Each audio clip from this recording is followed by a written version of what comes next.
cutting-edge autonomous driving is 90% safer than average human beings. Maybe the death rate will be 250 each year instead of 2,500. But if you're a regulator, are you sure that you can approve that kind of machine that could kill more than 200 people every year? Hi, this is Chloe Teevan, and this is Europolis, the Global Europe podcast. I'm joined by our digital expert, Gautam Kamat, here today again. Good morning. Nice to see you.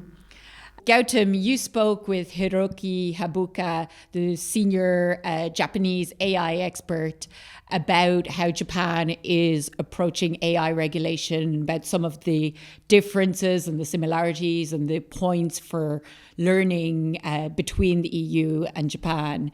And this follows on from a recent piece that we wrote together, which was called Beyond the Brussels Effect, which looked at kind of how, in the current moment, this idea of the Brussels effect, of the EU's regulation being kind of the model for much of the world, is increasingly called into question, both within the EU, where there is this push towards deregulation or simplification, but also increasingly because partners around the world are somewhat challenging the European approach and the idea of the EU being the world's regulator, as it were. And there are increasingly different models of regulation emerging from different parts of the world. And we looked in particular at three examples, which were India, which we've worked quite a bit on, Brazil, and also Japan. So this interview is quite timely in exploring that the Japanese model a little bit more, and in trying to understand a little bit more how the Japanese are looking at AI and thinking about regulation. Can you explain a little bit why you thought this would be an interesting interview and some of the kind of key takeaways you took from the conversation? Thanks, Chloe. I think it is true that countries are now calling into question the applicability and the usefulness of adopting European regulation. I do think it is a moment for the EU to reflect, to see whether its digital approach makes sense and whether it is sort of fit for the future, but also fit for developing partnerships with other countries. And in this light, we wrote that piece. And I guess one of the things that sort of immediately popped out is that Japan is a very interesting country. It has been at the forefront of tech innovation. You've had AI in Japan much earlier than in other countries. You've had robots in Japan. We've all grown up with the idea of Japanese anime and science fiction. So culturally, it is very tech forward. And they've had the same challenges that probably the world is now grappling with several years back. If you look at the around an aging population in particular, right? Exactly. So Japan has an aging population. They have also this requirement to introduce automation to increase productivity. So these are all very, very pressing questions for the Japanese. Now, why this is relevant for Europe is not only because Europe and Japan have been trying to build a relationship. There is a digital partnership in place. There are model clauses, etc. But Japan has also played a leading role on the international governance aspects of AI. So, for example, in 2015, they came out with their AI approach. They've also contributed at the OECD. And then finally, they also have their own sort of AI approach, which is now in the Hiroshima Code of Practice, which is led by the G7. And so why is Japan relevant for Europe is kind of a no-brainer question. The question is, how can Europe sort of learn from the Japanese approach? And in this scenario, I think this interview with Hiroki-san was very illuminating, simply because as we are looking and observing at the Brussels effect, we see that it's evolving towards a more sort of modular, a more multi-stakeholder, a more flexible approach, simply because the nature of technology is sort of fast moving and changing all the time. So the European sort of top-down prescriptive rulemaking might not be fit for purpose for this technology that we're dealing with. The Japanese have this sort of code of practice approach, which is now being adopted by the EU in its GPAI code of practice, for example. So just getting the insights from Hiroki-san on what the Japanese officials experienced when they were sort of going through that process. What are the takeaways on how we should actually regulate AI, and what are the dangers if we are too prescriptive in terms of regulation at the outset, are some of the things we discussed. So very interesting interview indeed. Well, let's dive right in. If I look at how global governance has evolved, the Japanese model is unique in many ways. So I would love to hear more about what is driving Japan's approach to regulation. What is the approach? How is it different from the other approaches that you witnessed? And so on. Sure. The Japanese AI governance approach is unique in the sense that we strongly recommend the use of AI systems in the society. So policymakers are always trying to push or encourage both the business sector and also the citizens to use more AIs. And there are mainly two reasons. The first one is the demographic changes. Right. We are facing a serious problems of aging populations. Right. Already, the average age of Japanese citizens are around 50 years. Wow. Okay. Yeah, and last year in 2024, we lost 900,000 populations just in a year. Yeah, and this trend will not change in the coming decades. So it is clear that without using AI systems, we cannot sustain our culture. So that is the first reason why policymakers are strongly encouraging AIs. On the other hand, as you mentioned, we also have the culture of kind of robot friendliness. In the traditional Japanese animation or mangas, robots are not only tools, but like friends of humans. Yeah, sometimes robots cry with humans, or sometimes they train humans to make them better people. Exactly. Yeah, I think that is pretty different from European perspectives. Absolutely. Yeah, so we have that kind of cultural mindset. So we are okay with having like robots not only for industrial purposes, but also to our daily life, as our partners. So those are the main backgrounds why Japan is trying to encourage AIs. Then what is the specific policy approach? First of all, the Japanese policy is different from the EU AI Act approach, meaning that we are not going to make the holistic regulation of AI systems.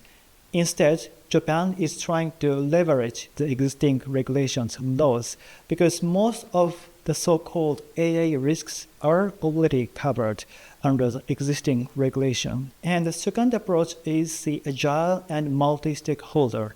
So instead of making the government make their orders from top to down, we encourage more agile and multi-stakeholder approach where a lot of different stakeholders including public sector, private sector, citizen, academia, to continuously discuss and continuously update each policy tool. Of course, it is impossible to update the law regulation every month. That is impossible. So then the design of law regulation should be more like outcome-based, goal-based, principle-based, so that we don't need to change the law every month or every year. On the other hand, we can continuously exchange best practices or risk cases so that we can continuously update our specific knowledge as to how to achieve the regulatory goals or societal goals.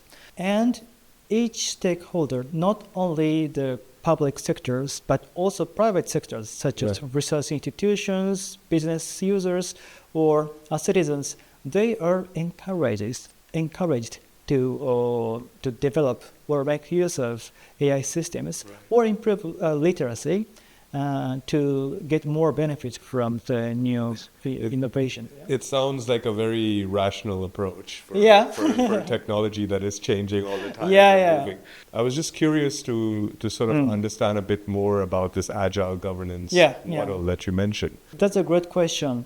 First of all, one of the things is that most people misunderstand is that the EU is taking a hard law approach and Japan is taking a soft law approach. That's right. That is completely wrong because Japan also has a lot of regulations that can be applied to AI systems. But the main difference is the question of when would you like to trigger the hard law.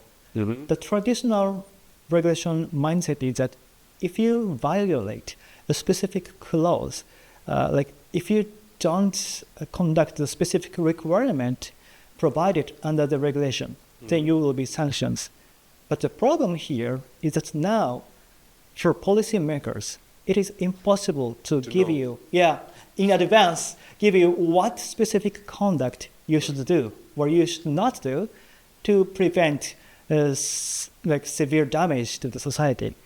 Of course, nobody would like to have a severe damage to the society, but yet nobody knows how to prevent it, at least at the moment when the legislation is done. So if you try to consist to that approach, meaning that if you want to provide all the details in advance, then that approach might not work perfectly. I personally think, given the nature of the technology, so if you look at general purpose AI, right? Yeah. This is a probabilistic machine. It is not designed to be certain about anything. Exactly. And so I think personally, architecturally, it is unfeasible to have top-down sort of command and control type rules, because not just policymakers can't imagine what the risks are, it's also the technology itself is not going to give you the same result every time. So there's no way to evaluate whether it will act in a harmful way in a specific setting or not, because each setting is contextually so different. How do you sort of,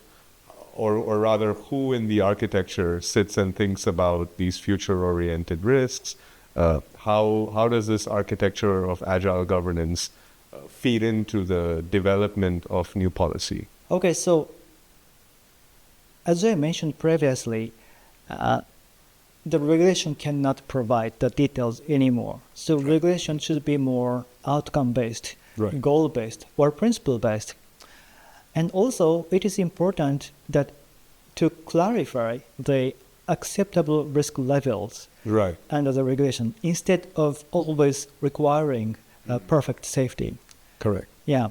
So, for example, imagine that in Japan, every year, about 2,500 people are killed by a human-driven car.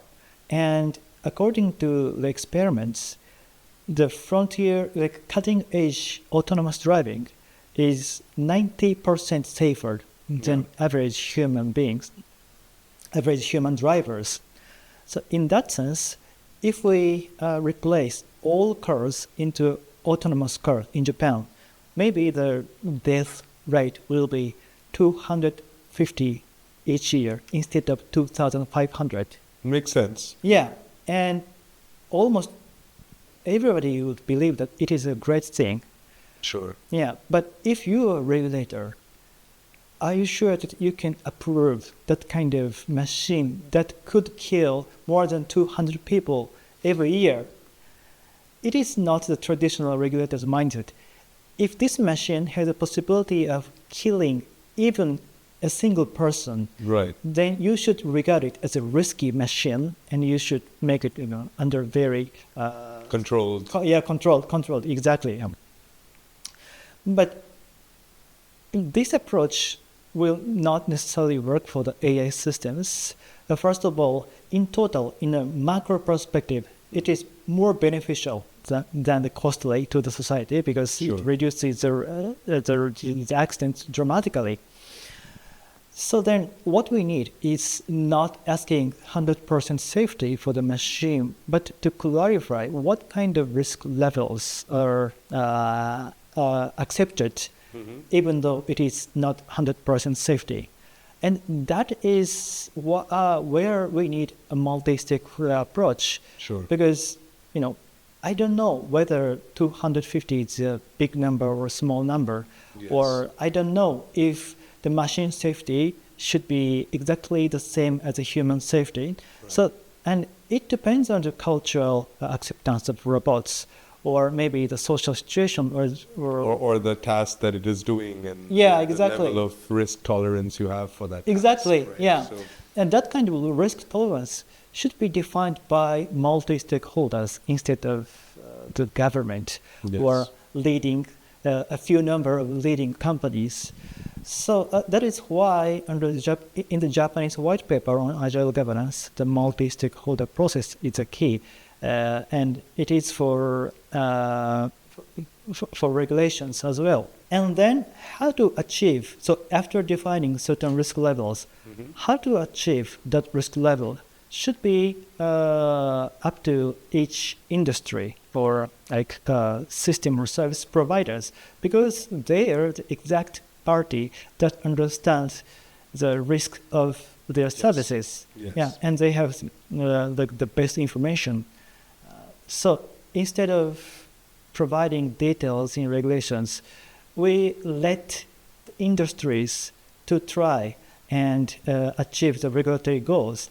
But not all companies can do it because, it is a highly complex job. So to support companies to achieve that regulatory goals, we might need a guidance or standards to support businesses to achieve the regulatory goals Right. as a soft law. So soft law means it's not legally binding. So if you are a frontier company and if you have a better idea to achieve the same level or even better level of safety with a different means, then you are free to do that. Now you have the US and China as the two main countries Yeah. that are providing models. We know that we are living in a very geopolitically fraught environment. Japanese know this in the recent past more than others. Yeah. And I think this sort of leads me to this question on security and how do we sort of ensure that the AI that is put into our industries and societies are not just safe or secure from a cybersecurity perspective, but also have common values or try to uphold public interest things that are more directly beneficial to your citizens, as opposed to what big companies want or potentially what governments that your government doesn't agree with wants. So I guess, what is your take on security in this new sort of AI age? Yeah, it's a highly complex area. Yeah. And there are different aspects of AI and cybersecurity. The first one is that AI can now enables you to create computer viruses or other, Agents, Agents. persistent attack surfaces Yeah. all over. Yeah, yes. Now the cyber attack is much easier compared Exactly. to the old age. And the other one is a lot of people can attack AI systems or hack AI systems to make the output biased or remove the guardrails, etc. And I cannot go into the details of each specific solution, but what I can say is that the only way is to continue evaluating and monitoring the risks. For example, there are a lot of high performance open source large language models that is available for everybody. But some of them have a very strong bias, intentional strong bias, Sure. as to some political positions. Of course. Yeah, or Ideologies. Ideologies, exactly. Or historical facts being Exactly. omitted, Yeah. for example. Absolutely. And you cannot see so you cannot see those problems by only checking the algorithm itself because it's too complex. So the only way to detect those problems are to just trying like such as in red teaming test. Right. So trying a lot of prompts and evaluate whether and to what extent these models have problems. Or been manipulated in some Yeah, way. yeah, exactly.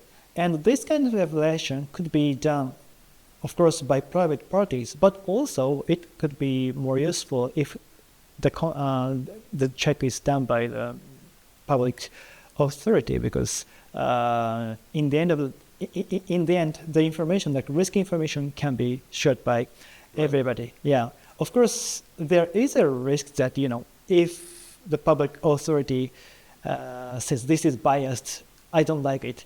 Like, for example, you can say that this is a woke AI, so we don't like it. Right. Yeah, it could Exactly. be, it could be intervention of freedom of expression.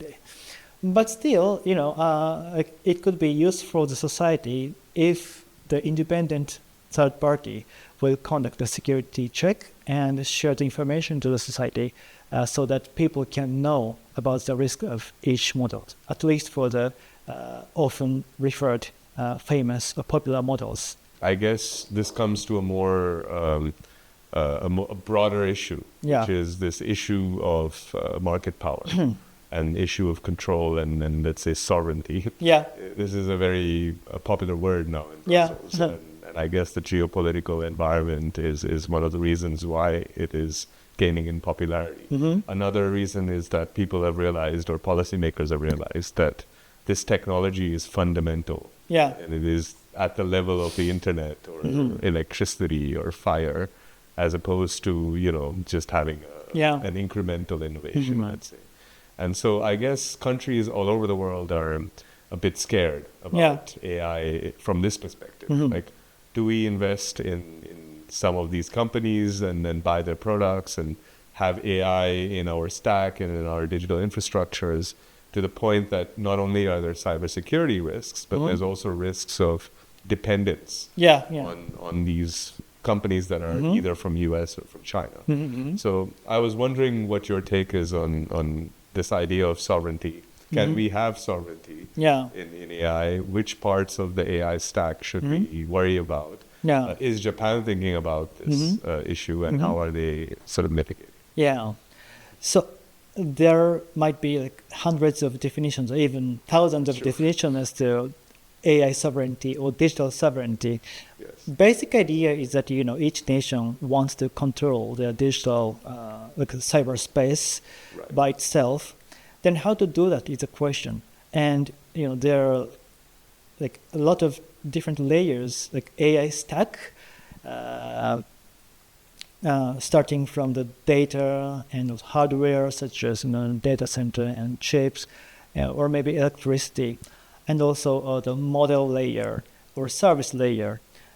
So for all different layers, it is for most countries, it is impossible to cover all different layers. Sure. Maybe there are 2 or 3 countries. So where is Japan strong on the stack? Yeah. Japan has data center and electricity, even though it is expensive. You have nuclear, so that's already a huge plus. Yeah. When it comes to chips, so far Japan doesn't manufacture their cutting-edge model, like latest model of chips. Sure. But there are some companies that are trying to design and manufacture the chips, which is less than 2 nanometers. So now the projects are going on, but not yet. Okay. But because Japan and the United States has now a good relationship, Japan can import the US most latest chips.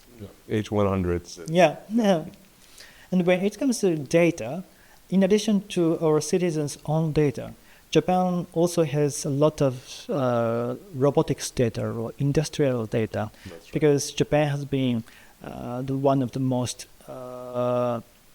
automation friendly. Yeah, automation friendly. Yes. You have the most IoT and robots. Yeah, exactly. Yeah. Industrial manufacturing. So we have that kind of industrial data. Right. Yeah. So, and about some models, we don't have our own domestic frontier AI models, but we have a lot of, Japanese language models, and also the models that are trained based on Japanese culture and ethics. And, so, you don't need to apply the same models for different tasks. Right. So yeah, when it comes to more cultural contexts, we can use our domestic AI models, which already have good performance, even though it's not the frontier model. So likewise, we are trying to leverage our strengths while depending on the global models or maybe US models when necessary. So I've been looking at this industry evolve, and it reminds me. So I studied disruptive innovation in my master's. And there was this one case study where you had the case study of the steel industry, and so you had very at the top level you had these big steel manufacturers that are massive companies, and then you had what was called rebar, which is basically steel that is created by processing the waste. And then you take a lot of scrap metal, and then you can manufacture lower quality steel. And these were two different industry sectors for a long time. Yeah. But then, as rebar technology got better, and these what were called mini mills that would do the scrap processing, they got better, and there was a lot more steel to process. They actually became at the same level of quality as the steel manufacturers, and ended up disrupting the U.S. steel industry. Interesting. And this story sort of always comes to my head when I think about the models and the open source models, especially, and the fact that the Chinese especially have invested heavily in trying to figure out a more both energy efficient but also cost efficient way to process generative AI. Yeah. And what is your take on how this industry will evolve? Does it make sense for countries that are looking to secure their stack, let's say, to count on the same market structure or the same technological situation that we are in? Or do we expect Japan, for example, to design a chip that is more efficient? Or do we expect some other sort of evolution? Or are large language models going to be obsolete? And would there be other types of models which have more context in the real world, for example? What are your thoughts on the future of how this industry would evolve? It is an extremely difficult question. If I could tell that, then I can be a billionaire. Of course. you would be paid for by all the funds and all the companies. Yeah. But I think one of the possibilities I feel is that the area of responsible AIs. Of course, the EU is leading the AI regulation, but also Japan is trying to adopt a different approach. But still, the EU and Japan share the common basic principles of rule of law, human rights, democracy. And at this moment, actually, we are not the majority in this entire world. So I believe that it is essential for the EU and Japan to collaborate for the responsible AI systems. And the Japanese position is that each culture has its own risk tolerance or cultural acceptance of human-robot interactions. So instead of trying to one-size-fits-all governance framework or regulations, the Japanese position is to respect each culture's rules as long as they are based on the core principles such as rule of law, human rights, and democracy. Well, then, so based on the each cultural choice, then we can make our rules as interoperable as possible. So likewise, even though I cannot predict what technological disruption will come in the coming years, I believe that Japan and in collaboration with the European Union, we have a huge potential of making our society better through AI innovations. And market itself cannot fully make it happen. Fascinating conversation, and I think it really gets to the heart of some of the opportunities, but also some of the difficulties when it comes to developing partnerships with global partners. This week, the EU and India agreed to what has been called the mother of all deals. And this really is about getting over a whole host of complex technical and regulatory and political barriers in order to find common ground and to reach a middle point. And I think this interview also gets at some of the complexities in terms of those cultural and regulatory barriers that exist between in the approaches adopted by different blocs, different countries around the world.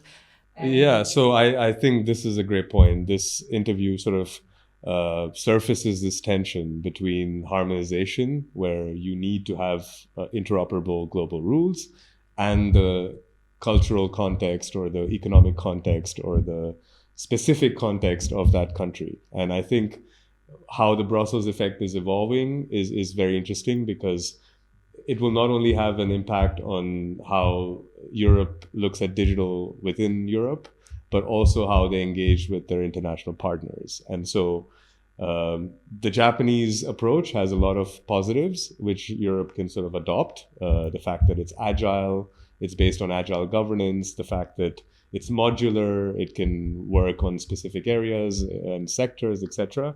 But at the same time, the Japanese have their own sort of cultural context. Their relationship with technology is very different, and so on. So these are exciting times to see where the Brussels effect will go. But it is important for us to keep having these conversations and trying to see if there are things we can learn from other approaches. Well, I look forward to future conversations. Thank you.